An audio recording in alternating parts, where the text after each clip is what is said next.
नमस्कार मित्रों, मैं हूं डॉक्टर हरिनिवास। चैनल का नाम है संस्कृत साहित्य एवं संस्कृति। महाभारत का युद्ध चल रहा है। आज वो भीषण संग्राम होने वाला है जिसकी कि आज के युग में भी कल्पना करना कठिन है। कर्ण ने द्रौपदी के पांचों भाइयों को एक साथ पराजित किया है। कर्ण की रक्षा के लिए जो दुशासन वगैरह योद्धा उनके अंगरक्षक थे, अर्जुन जब कर्ण की तरफ आगे बढ़ते हैं तो भीमसेन का सामना दुशासन के साथ हो जाता है। दुशासन को देखते ही भीमसेन प्रसन्न हो जाते हैं और प्रसन्न होकर के दुशासन से कहते हैं, दिष्ट्यासि दुशासन मेद्य दृष्टा। सौभाग्य की बात है कि हे दुशासन, तू आज मेरे सामने आ गया है। रणम प्रतीक्षे सह बुद्धिमूलम। आज मैं जितना भी ऋण मेरे ऊपर चढ़ा हुआ है, चक्रवृद्धि ब्याज के साथ उस ऋण को आज मैं वसूल करूंगा। तुझे याद है ना कि तूने कृष्णा के साथ, तूने द्रौपदी के साथ क्या किया? तब दुशासन कहता है कि सर्वम स्मरे नैव च विस्मरामि। अरे भैया, मुझे सब कुछ याद है। मैंने जो कुछ किया है उसमें से एक भी बात मैं नहीं भूला हूं। चाहिए तो तुमको बता दूं। अरे तुमको लाक्षागृह में रात रात भर नींद ना आए, इस प्रकार से हमने तड़पते देखा है। और वहां से बच के निकले तो जंगल जंगल में शिकारियों की तरह भटकाया है हमने तुमको। और इतना कुछ कम था तो तुम्हारी पत्नी को दासी बनाने के लिए उसके बालों से पकड़ के उसको मैं घसीट के सभा में लेके आया हूं। मुझे सब कुछ याद है। मैं अपने किए हुए कर्मों को भूलता नहीं हूं। जैसे ही दुशासन ने इस प्रकार से कहा, भीम का क्रोध आप समझ सकते हैं कि कहां होगा। भीम ने तुरंत ही एक बाण उसके मस्तक में मारा है और क्षुरप्र नाम के बाणों का प्रयोग करते हुए सबसे पहले उसके ध्वज को काटा, उसके सारथी को मारा। अब उस रथ के ऊपर जहां बिना सारथी के वो दुशासन विद्यमान है, वो दुशासन बिना सारथी के अपने पराक्रम को दिखा रहा है। उसने बाणों की वर्षा करते हुए सबसे पहले भीम के सारथी को 6 बाण मारे, 9 बाण भीम को मारे और फिर भीम के धनुष को काट दिया। भीम का धनुष कटा। इसके बाद भीम ने शक्ति उठाई, उस शक्ति का प्रहार किया, लेकिन दुशासन ने उसी रथ पे बैठे बैठे भीम की उस शक्ति के टुकड़े टुकड़े करके भीम को बींध के रख देता है। दुशासन परम पराक्रमी है। हम एक बार अर्जुन के साथ भी इनके युद्ध को देख चुके हैं, पितामह भीष्म के समय पे। जब इस प्रकार से भीम को दुशासन ने घायल किया, तब भीम कहता, विद्धोस्मि वीरा सुभ्रसम त्वया। हे वीर, तूने जितना मुझे बींधना है वो बींध लिया है। अब ले मेरी इस गदा के प्रहार को सहन कर। और ये कहते हुए भीम ने दुशासन के वध का निर्णय करके अपनी उस भयंकर गदा को उठा लिया है और उस गदा का प्रहार करते हुए उसको जब दुशासन के रथ की तरफ फेंका है तो उससे ये कहा है कि आज तो तेरे खून का पान मुझे करना है। दुशासन ने उस गदा को अपनी तरफ आते हुए जब देखा तो शक्ति का प्रयोग किया है, लेकिन वो गदा दुशासन के द्वारा चलाई हुई शक्ति को पृथ्वी पे गिराते हुए दुशासन के रथ पे जाकर के गिरती है।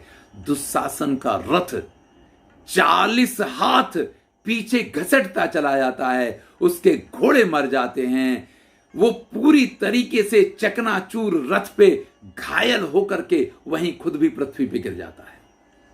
हया ससूता निहता नरेंद्र चूर्णी कृताश्चास्य रथा पतंत्य। दुशासन पांडव प्रेक्ष सर्वे हृष्टा पांचाला सिंहनादम। और दुशासन को इस प्रकार से पृथ्वी पे बेहोश होकर के गिरा हुआ देख करके सभी पांचाल योद्धा जो हैं वो आनंद मनाने लग जाते हैं। भीम भयंकर गर्जना करते हैं और अपने रथ के ऊपर से कूद पड़ते हैं, दुशासन की तरफ दौड़ते हैं, क्योंकि उनको दुशासन का रक्तपान करना है। उन्होंने ये प्रतिज्ञा की थी।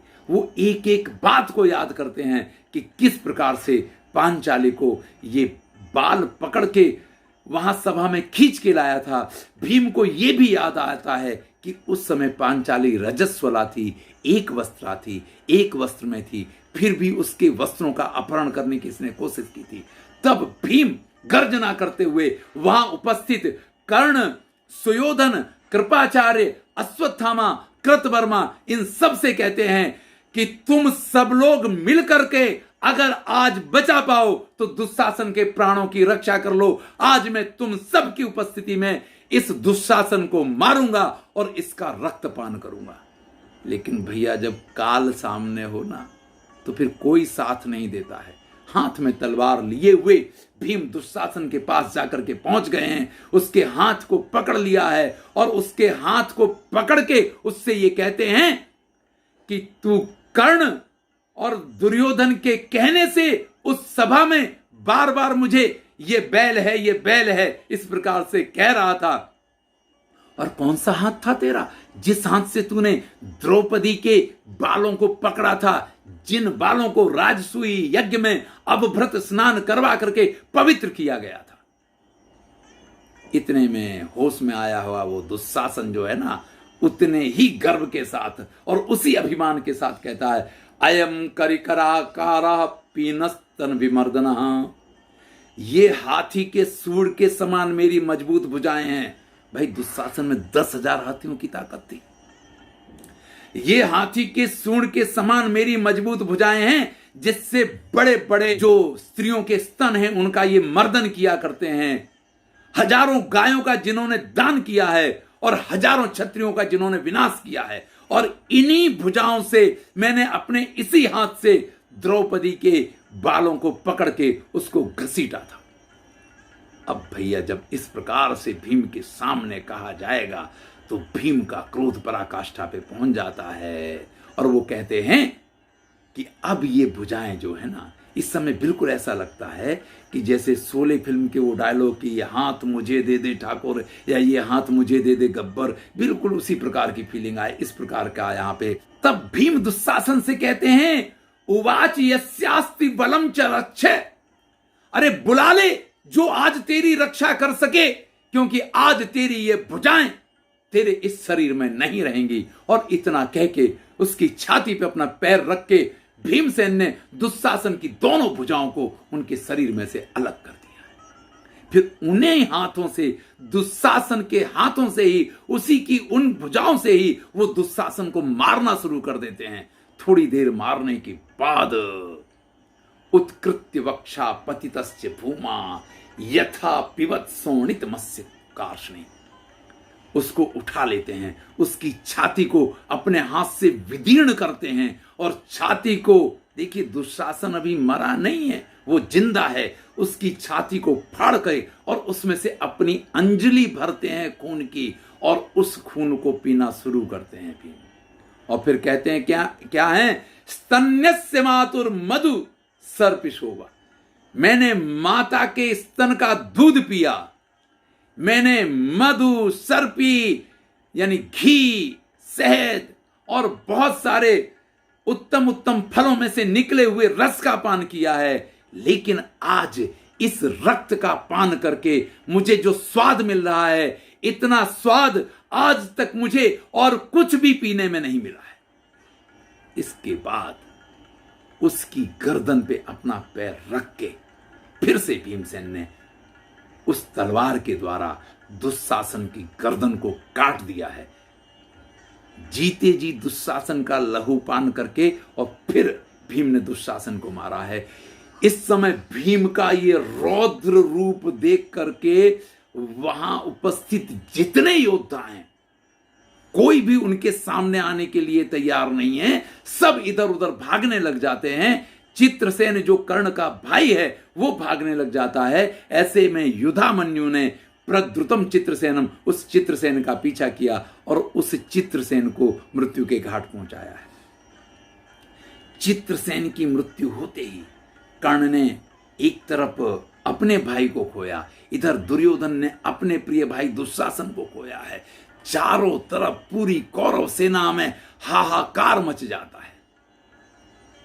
और भीम अभी भी उसकी रक्त से अपनी अंजलि भरे हुए कह रहे हैं, एस ते रुधिरम कंठात पिबामी पुरुषाधम है। अरे पुरुष अधम, ये तेरे रक्त को मैं अपने कंठ के नीचे उतारते हुए ब्रूहि दानीम तु संगृष्टा पुनर्गौरिति गौरिति, अब तू बोल कि मैं बैल हूं, फिर से तू मुझे बैल कह करके बुला अगर तुझ में शक्ति है। जैसे भीम के ऊपर आक्रोश नहीं, क्रोध नहीं, पर कोई शैतान सवार हो गया हो, इस प्रकार की स्थिति है। वहां से सभी लोग भागने लग गए और सब लोग ये कहने लग गए हैं कि भाई ये कोई मनुष्य नहीं हो सकता है, ये कोई मनुष्य है ही नहीं, क्योंकि कोई भी मनुष्य इस प्रकार का कार्य नहीं कर सकता है। भीम की गर्जना अभी भी चालू है। वो कहते हैं, अत्रैव दास्याम अपरम द्वितीयम दुर्योधनम यज्ञ पशुम विषय।